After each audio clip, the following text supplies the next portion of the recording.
안녕하세요. 날마다 기막힌 정오의 박정호 목사입니다. 오늘도 새로운 하루 주님의 은혜와 평강이 여러분들과 함께 하시기를 주님의 이름으로 기도합니다. 유명한 작곡가 하이든의 오라토리오 천지창조의 영국 공연이 성공리에 마치게 되었습니다. 이 청중들은 이 지휘자와 성가대를 향해서 박수 갈채를 보냈죠. 이 청중들의 환호에 응수하다 말고 지휘자는 갑자기 2층 발코니를 향해서 손을 내밀었습니다.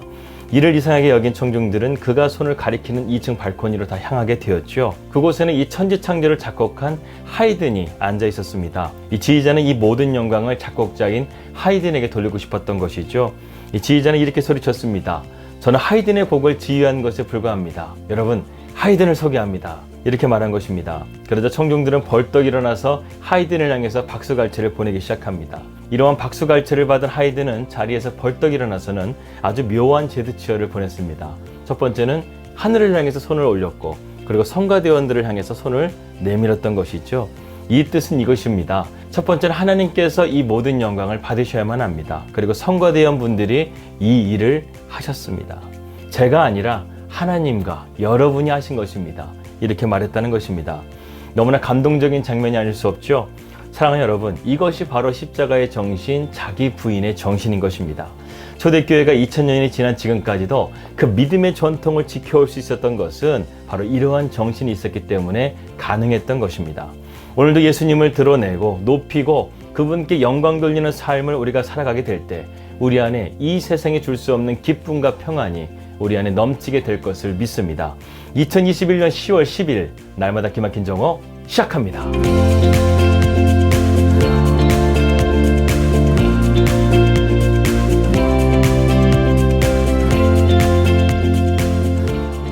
말씀 들어가도록 하겠습니다. 오늘은 바울의 옥중 서신이 세 번째 서신인 골로새서의 말씀을 마무리하고 결론 짓는 날입니다.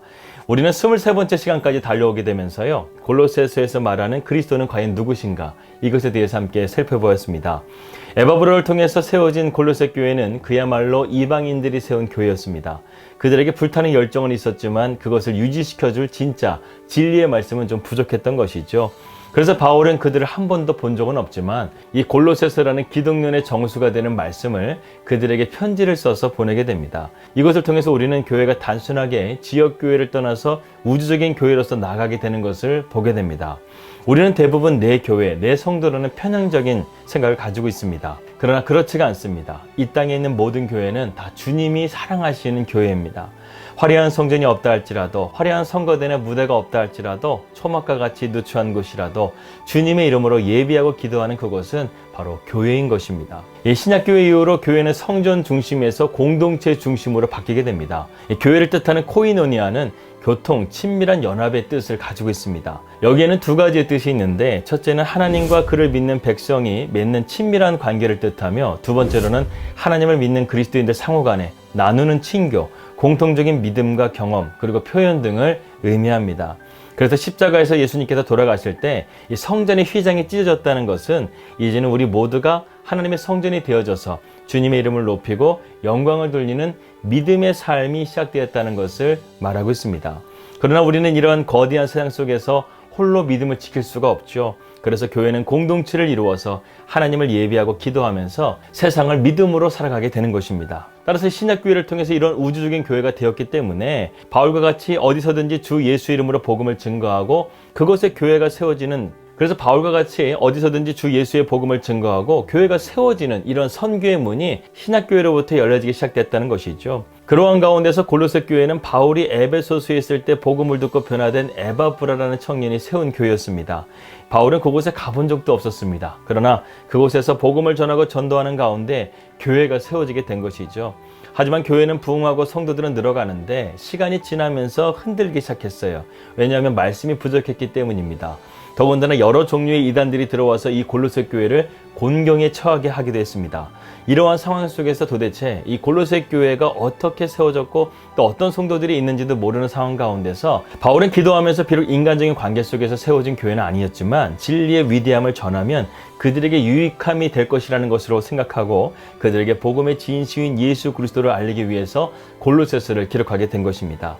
1장과 2장은 복음의 이론편이라고 한다면 3장과 4장은 복음의 실천편이라고 볼 수가 있습니다. 우리는 이 대장정을 23시간이라는 시간 동안 함께 달려오게 되었습니다.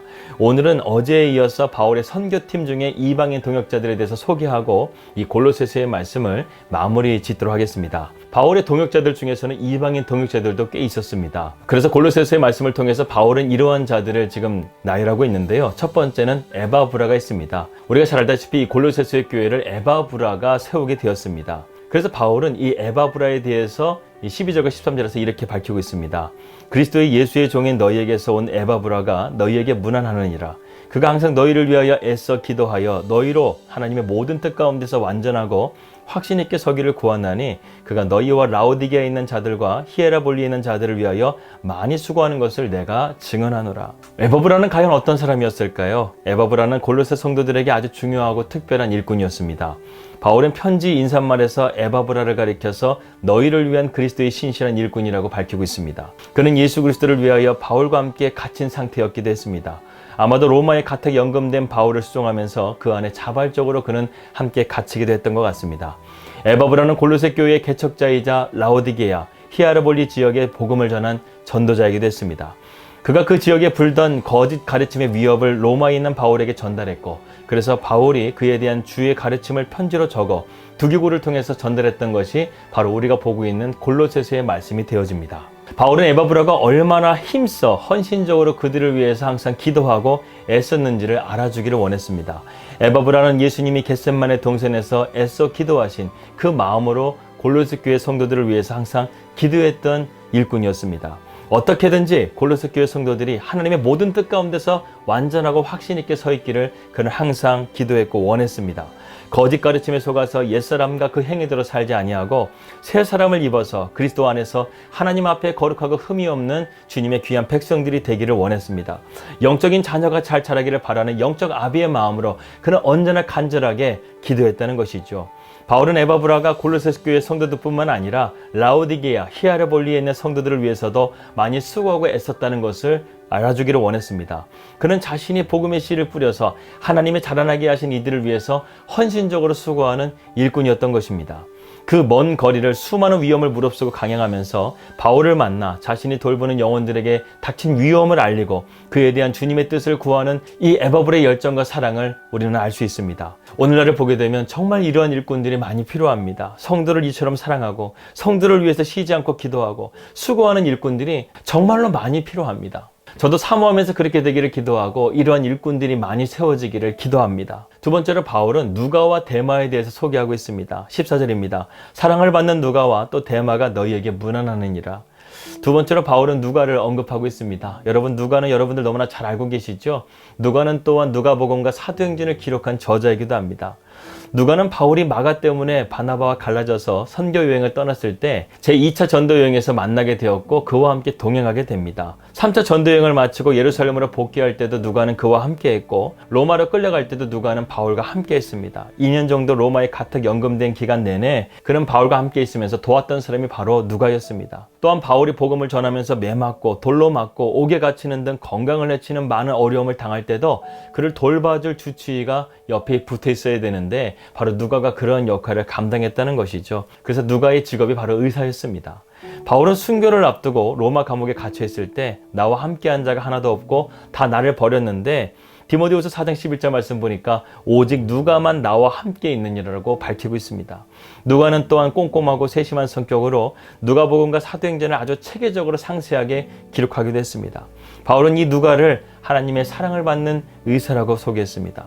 우리도 각자에게 주어진 삶의 영역 가운데서 주님을 섬기고 복음의 일꾼으로서 동역하는 하나님의 사랑받는 자들이 되시기를 주님의 이름으로 기도합니다. 그 다음에 바울은 데마를 소개하고 있습니다. 데마는 별다른 설명은 없습니다. 바울의 신실한 동역자 중에 하나였다는 것은 틀림이 없는 것 같습니다.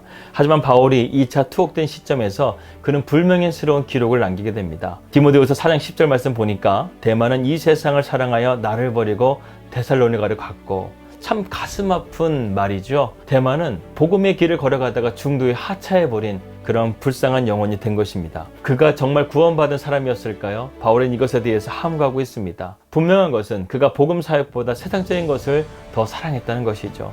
그는 그리스도께서 책망한 라오디게아의 교회처럼 차지도 뜨겁지도 아니한 미지근한 사람이었습니다.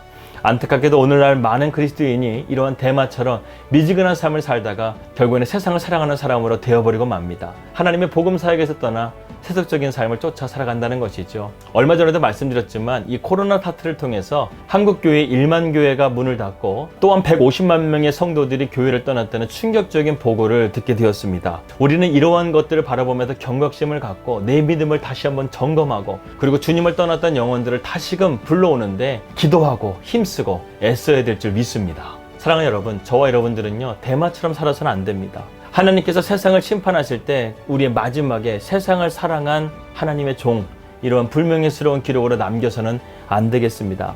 마가처럼 한 번 뒤처지고 떨어진 적이 있다 할지라도 끝까지 신실한 주님의 일꾼으로 다시 일어날 수 있는 우리 날마다 기막힌 정원 식구들이 되시기를 주님의 이름으로 기도합니다. 15절과 16절입니다. 라오디게에 있는 형제들과 눈바와 그 여자의 집에 있는 교회에 문안하고 이 편지를 너희에게 읽은 후에 라오디게에 있는 교회에서도 읽게 하고 또 라오디게로부터 오는 편지를 너희들 읽으라.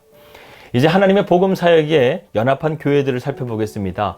7절부터 시작된 바울의 마지막 인사말은 이례적으로 좀 긴 편입니다. 바울은 여기서 자기와 함께한 복음의 일꾼들을 소개하고 또 15절과 16절에서는 교회가 서로 교류할 것을 권면하고 있습니다. 특별히 여기서 라오디게아 교회를 설명하고 눈바와 그 여자의 집에 있는 교회를 말씀하고 있는데요. 이것은 라오디게아에 있는 가정교회를 가리키는 것으로 보여집니다.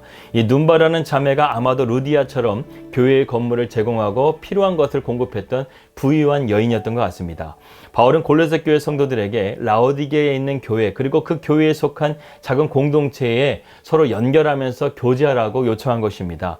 이렇게 물질로도 복음 사역에 함께 동참할 수 있어야 된다는 것을 우리에게 말씀하는 것이죠. 특별히 골로새 교회 편지를 라오디게아 교회 성도들에게도 읽게 하라는 말씀을 하고 있습니다. 또한 라오디게아에 보낸 편지가 또한 골로새 교회의 편지로 읽게 하라고 말씀하고 있습니다. 이것이 과연 무슨 의미일까요? 많은 학자들이 라오디게아를 거쳐 골로새 교회로 오는 이 편지를 에베소서로 보고 있습니다. 이 에베소서의 가장 오래된 사본에는요 에베소라는 말이 없는데, 그래서 학자들은 에베소서는 단지 에베소 교회를 위한 쓴 편지이기보다 바울이 세운 교회들을 돌아가면서 읽히기 위해서 쓴 회람 편지였다는 것을 볼 수 있습니다. 바울은 이렇게 교회가 서로서로 교류하기를 원했고 또한 사도와 같은 가르침 아래서 연합되기를 원했습니다. 오늘날 교회가 이처럼 복음으로 연합되고 건강한 교리 안에서 하나가 되는 것을 우리에게 일깨워주고 있는 말씀이 아니라 할 수 없습니다. 그리고 바울은 아키포에 대해서 언급하고 있습니다. 이 아키포는 에바브라가 골로새 교회에 없었을 때 골로새 교회를 맡아서 사역했던 일꾼으로 보여집니다. 바울은 빌레몬서에서 그를 가리켜 우리와 함께 병사된 아키포라고 언급했습니다. 그러므로 주 안에서 받은 직분을 삼가 이루라는 권면은 거짓 가르침으로부터 골로새 교회를 보호하고 끝까지 일꾼으로서 자기 사명을 다하라는 권면인 것입니다. 에바브라가 골로새 교회를 위해 항상 기도했던 것처럼 아키포는 성도가 하나님의 모든 뜻 가운데 완전하고 확신 있게 서 있도록 수고하고 애쓰라는 말씀을 하고 있는 것이죠. 오늘날 교회에 세워진 일꾼은 반드시 이 일을 삼가 깨어서 이루어야 될 줄 믿습니다. 숨가쁘게 달려왔습니다. 마지막으로 바울을 말씀드리고 오늘 골로새서의 말씀을 결론 내리도록 하겠습니다. 18절을 보겠습니다. 나 바울은 친필로 문안하노니 내가 매인 것을 생각하라. 은혜가 너희에게 있을지어다. 이제 마지막으로 저자 바울이 등장합니다. 18절은 오늘날 편지의 서명과도 같습니다. 고대 세계에서는 편지의 마지막엔 저자가 자필로 서명을 하여 편지의 진정성을 확증하는데 바로 18절이 그러한 역할을 하고 있습니다. 바울이 마지막 격려의 말은 이것입니다. 내가 매인 것을 생각하라. 은혜가 너희에게 있을지어다. 이 말은 내가 매인 것을 생각하며 나를 불쌍히 여기라는 말이 아닙니다. 복음을 위해서 내가 매이기까지 수고한 것을 생각하여 너희도 더욱 믿음으로 정진하라는 그런 말씀인 것이죠. 하나님의 은혜가 그들이 복음 사역에 동참하는 일에 함께하기를 바울은 간절하게 구하면서 편지를 마무리 짓고 있습니다. 이렇게 해서 바울의 권면은 다 끝이 나게 됩니다. 하지만 어떤 면에서 바울의 권면은 아직 끝난 것이 아닙니다. 바울의 권면은 오늘날 우리에게 계속해서 소리치고 있습니다. 우리가 매인 것을 기억하라. 우리가 많이 수고한 것을 기억하라. 우리가 복음을 위해서 위험을 무릅쓰고 걸어갔던 길 끝까지 신실하게 완주했던 삶을 기억하라. 서로 복음을 위해 협력하고 같은 믿음 안에 든든하게 서려고 항상 기도하고 노력했던 것을 생각하라. 여러분, 바울이 디모데에게 죽기 전에 마지막 남긴 말이 있습니다. 디모데후서 2장 3절 말씀입니다. 너는 그리스도 예수의 좋은 병사로 나와 함께 고난을 받으라. 여러분은 어떤 이름으로 기억되기를 원하십니까? 하나님 나라의 복음 사역에 어떤 역할을 여러분들은 감당하기를 원하십니까? 바울처럼 크고 위대한 이름은 아니어도 좋습니다. 착하고 충성된 사람으로 나오면 됩니다. 그런 의미에서 저는요, 이 바울의 선교팀 가운데 유스도라는 사람이 눈에 들어오게 됩니다. 그는 유명하지도 않았고 그에 대한 기록은 거의 남아있지도 않습니다. 하지만 바울은 그를 신실한 일꾼으로 소개하고 있습니다. 마가처럼 넘어진 일이 있다 할지라도 데마처럼 세상으로 떠나가는 사람이 되지 않기를 바랍니다. 오직 여러분들의 이름이 예수 그리스도의 착하고 충성된 종으로 남게 되기를 우리 함께 기도하면서 믿음으로 나아가시기를 주님의 이름으로 기도합니다. 기도하겠습니다. 하나님 아버지 감사합니다. 이 골로새서의 대장정을 오늘 마무리 짓습니다. 주님의 은혜였습니다. 바울이 주님께 매였던 것을 늘 생각하면서 우리도 그리스도의 십자가에 매여 오늘도 자기를 부인하고 온전히 주님만을 드러내고 주님께 영광 돌릴 수 있는 삶으로서 충성된 종이 되게 하여 주시옵소서.